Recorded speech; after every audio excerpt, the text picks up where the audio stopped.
नमस्कार दोस्तों, YouTube channel के पढ़ता है भारत में मैं एम.आई. भूषण आपका स्वागत करता हूं।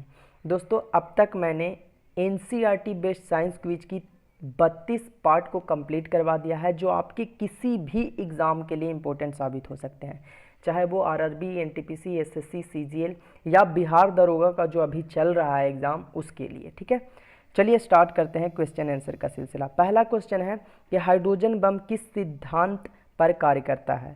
तो इसका सही आंसर आपको नियंत्रित संलयन अभिक्रिया पर। ठीक है, अब हम जानने की कोशिश करते हैं कि नियंत्रित श्रृंखला अभिक्रिया या संलयन अभिक्रिया कहते किसको हैं।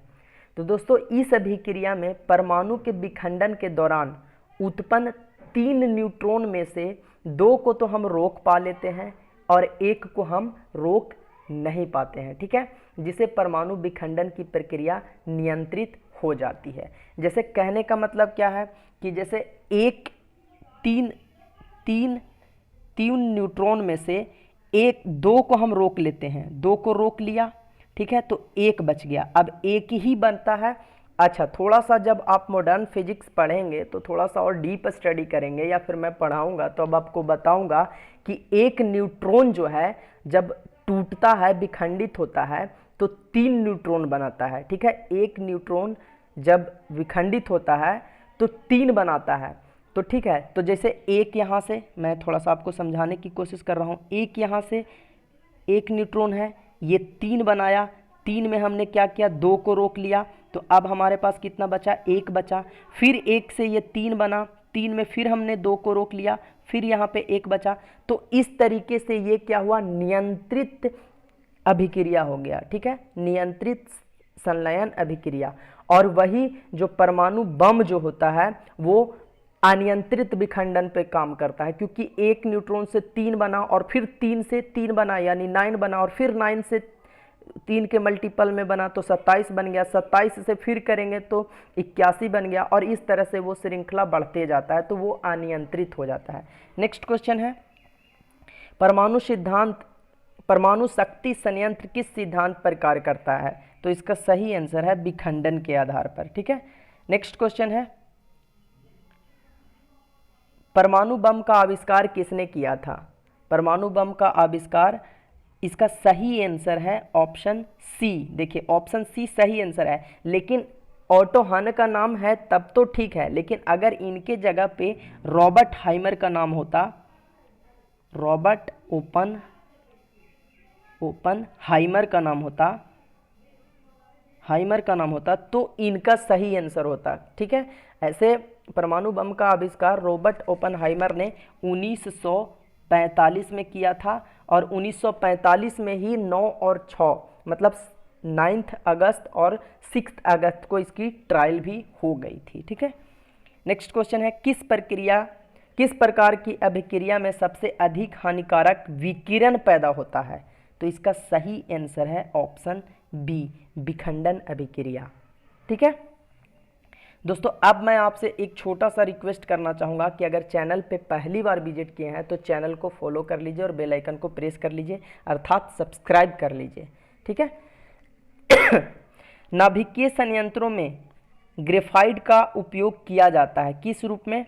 तो सही आंसर है ऑप्शन सी, विमंदक के रूप में किया जाता है। नेक्स्ट क्वेश्चन है 6 का, न्यूक्लियर रिएक्टर में मंदक और प्रशीतनक दोनों की तरह प्रयुक्त होने वाला पदार्थ क्या है? देखिए, उसके अंदर जो मंदक और प्रशीतक के रूप में, दोनों रूप में प्रयोग होता है, वो होता है भारी जल, और भारी जल का फॉर्मूला क्या होता है? D2O। ठीक है, D2O। अब D2O को क्या बोलते हैं? Deuterium oxide. ठीक है, तो ये चीज़ें याद रखिएगा। नेक्स्ट क्वेश्चन है, निम्नलिखित में से कौन सा सौर ऊर्जा का स्रोत है? तो इसका सही आंसर है ऑप्शन बी, नाभिकीय संलयन। ठीक है, नेक्स्ट क्वेश्चन है, हाइड्रोजन बम विकसित किया गया था, किसके द्वारा विकसित किया गया था? हाइड्रोजन बम विकसित किया गया था तो एडवर्ड टेलर के द्वारा। कब किया गया था, तो इसके बारे में जानिए। तो ये किया गया था 1952 ईस्वी में, ठीक है। हाइड्रोजन बम की बात कर रहा है, परमाणु बम की बात नहीं कर रहा है। नेक्स्ट क्वेश्चन है, निम्नलिखित में से रेडियो तत्वों में किसका उपयोग मनुष्य के शरीर में रक्त प्रवाह की गति के मापने में किया जाता है। तो इसका सही आंसर है ऑप्शन डी, रेडियो सोडियम का। किसका? रेडियो सोडियम का। नेक्स्ट क्वेश्चन है, रेडियोधर्मिता की खोज किसने की थी। तो इसका सही आंसर है हेनरी बैक्यूलर। देखिए आंसर मैं लिख दे रहा हूँ साथ साथ में, लेकिन इसके बारे में फिर जो एक्स्ट्रा फैक्ट बन रहा है वो भी मैं बताता चल रहा हूँ। कब किया था इन्होंने खोज, तो 1896 ईस्वी में, ठीक है। कब? 1896 में। ये चीज़ें आप ध्यान में रखा कीजिए, मेरे हर क्वेश्चन में कुछ ना कुछ एक्स्ट्रा फैक्ट आपको मिलता चलेगा। नेक्स्ट क्वेश्चन है, रेडियो सक्रियता किसका गुण है। रेडियो सक्रियता किसका गुण है, तो नाभिक का।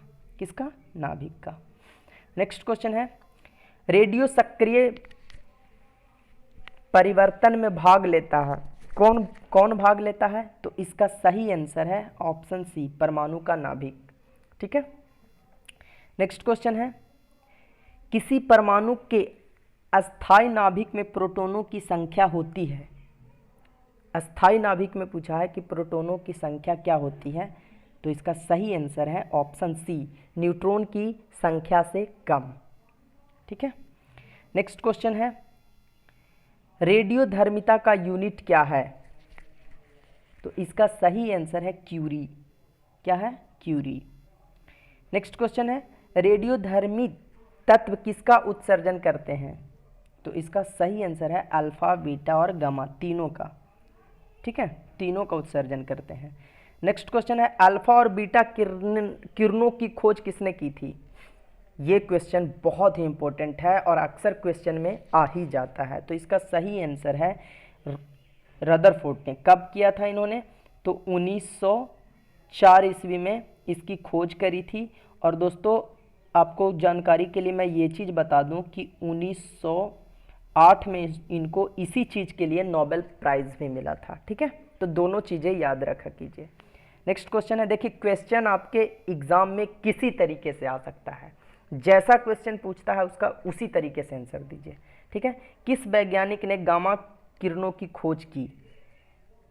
तो इसका सही आंसर है बिलार्ड ने। किसने? पोल बिलार्ड ने।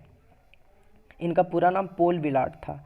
नेक्स्ट क्वेश्चन है, निम्नलिखित में से कौन रेडियो सक्रिय किरणें हीलियम नाभिक के समकक्ष होती है। तो इसका सही आंसर है अल्फा किरण, ठीक है, अल्फा किरण। नेक्स्ट क्वेश्चन है, नाभिक से निकलने वाले विकिरणों में किसकी वेदन क्षमता सर्वाधिक होती है। तो इसका सही आंसर है गामा किरण की वेदन क्षमता सबसे अधिक होती है। नेक्स्ट क्वेश्चन है, अल्फा किरणों पर उपस्थित आवेश हैं, अल्फा किरणों पर किस तरीके का आवेश उपस्थित होता है। तो इसका सही आंसर है 2 इकाई धन आवेश। कैसा? 2 इकाई धन आवेश। नेक्स्ट क्वेश्चन है, बीटा किरणें बनी होती है, बीटा किरणें किस टाइप की बनी होती है।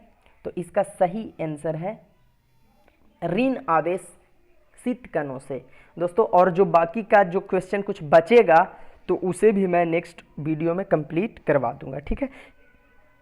नेक्स्ट क्वेश्चन है, निम्न में से किसके उत्सर्जन में संभारिक का निर्माण होता है। संभारिक का निर्माण पूछा है, तो इसका सही आंसर है बीटा किरण। आईएमपी क्वेश्चन लगा लीजिए, ये टेक्निकल क्वेश्चन है। जब आपका क्वेश्चन का लेवल हाई होगा ना, तब ये क्वेश्चन आपके एग्जाम में पूछे जाते हैं। नेक्स्ट क्वेश्चन है, गामा किरणें क्या होती है। तो इसका सही आंसर है ऑप्शन बी, रेडियो सक्रिय पदार्थ द्वारा उत्सर्जित उच्च ऊर्जा मुक्त किरणें होती है, ठीक है। नेक्स्ट क्वेश्चन है, निम्नलिखित में से किस किरण की वेदन क्षमता सबसे अधिक होती है।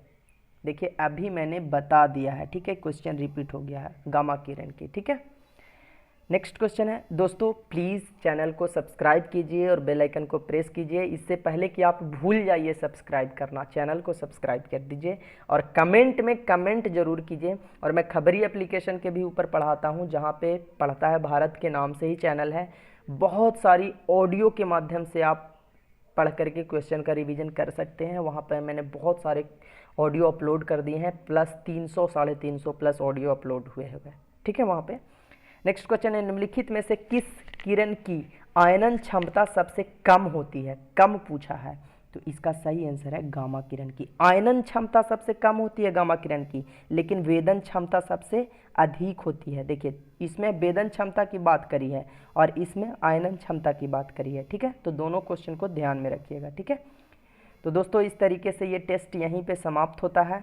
बने रहिए, नेक्स्ट एपिसोड मैं बहुत जल्द आपके लिए लेकर के आऊँगा, ठीक है। तब तक के लिए धन्यवाद, बाय बाय, टेक केयर।